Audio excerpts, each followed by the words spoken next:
बहुत कम लोग जानते हैं कि नवरात्रि में मां दुर्गा के 9 रूपों के पीछे एक बहुत बड़ा रहस्य छिपा है। एक समय ऐसा आया जब पूरी सृष्टि डर से कांप रही थी। उस समय महिषासुर नाम का एक भयानक राक्षस था। उसने कठोर तपस्या करके ब्रह्मा से वरदान प्राप्त कर लिया। वरदान यह था कि कोई देवता और कोई पुरुष उसे मार नहीं सकता। वरदान मिलते ही महिषासुर का घमंड आसमान छूने लगा।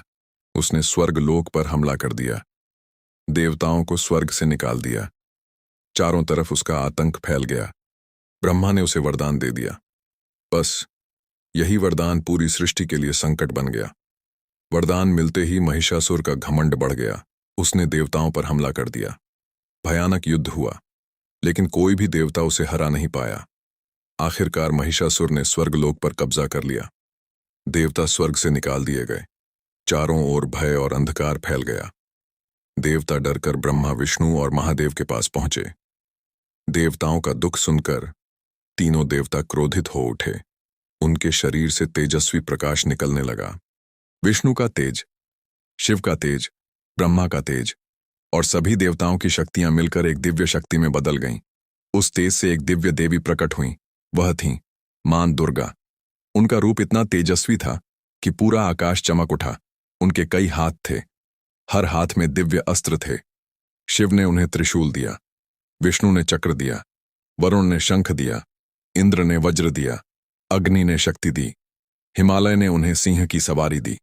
मां दुर्गा सिंह पर सवार होकर युद्ध के लिए निकल पड़ी। जब महिषासुर को यह खबर मिली तो वह जोर से हंसने लगा। उसे लगा कि एक स्त्री उसका क्या बिगाड़ सकती है, लेकिन वह नहीं जानता था कि यह कोई साधारण स्त्री नहीं थी। यह पूरी सृष्टि की शक्ति थी। युद्ध शुरू हुआ। धरती कांपने लगी, आकाश गरजने लगा। महिषासुर की सेना लाखों की संख्या में थी, लेकिन मां दुर्गा अकेली ही सब पर भारी पड़ रही थीं। युद्ध बहुत भयानक होता जा रहा था। तभी मां दुर्गा ने अपना पहला रूप धारण किया, मां शैलपुत्री का रूप। यह शक्ति और साहस का प्रतीक था। इसके बाद दूसरा रूप प्रकट हुआ, मां ब्रह्मचारिणी। यह तप और भक्ति की शक्ति थी। फिर तीसरे दिन मां चंद्रघंटा का रूप सामने आया। उनकी घंटी की आवाज से असुरों की सेना डरने लगी। फिर मां कूष्मांडा का रूप प्रकट हुआ। कहा जाता है कि इस रूप की मुस्कान से पूरी सृष्टि में प्रकाश फैल गया। फिर मां स्कंद माता का रूप सामने आया। इसके बाद मां कात्यायनी का भयंकर रूप प्रकट हुआ। असुरों की सेना टूटने लगी, लेकिन युद्ध अब भी खत्म नहीं हुआ था। फिर मां कालरात्रि का रूप सामने आया। यह रूप इतना भयानक था कि असुरों का साहस टूट गया। आकाश में बिजली चमकने लगी, धरती कांपने लगी। फिर मां महागौरी का शांत और पवित्र रूप सामने आया और अंत में मां सिद्धिदात्री का दिव्य रूप प्रकट हुआ। अब युद्ध का अंतिम समय आ गया था। महिषासुर क्रोध से पागल हो चुका था। वह कभी भैंसे का रूप लेता, कभी शेर का, कभी हाथी का, लेकिन मां दुर्गा हर रूप को नष्ट करती जा रही थी। आखिरकार वह क्षण आ गया। मां दुर्गा ने अपने त्रिशूल से महिषासुर का अंत कर दिया। पूरी सृष्टि में खुशी की लहर दौड़ गई। देवताओं ने आकाश से फूल बरसाए।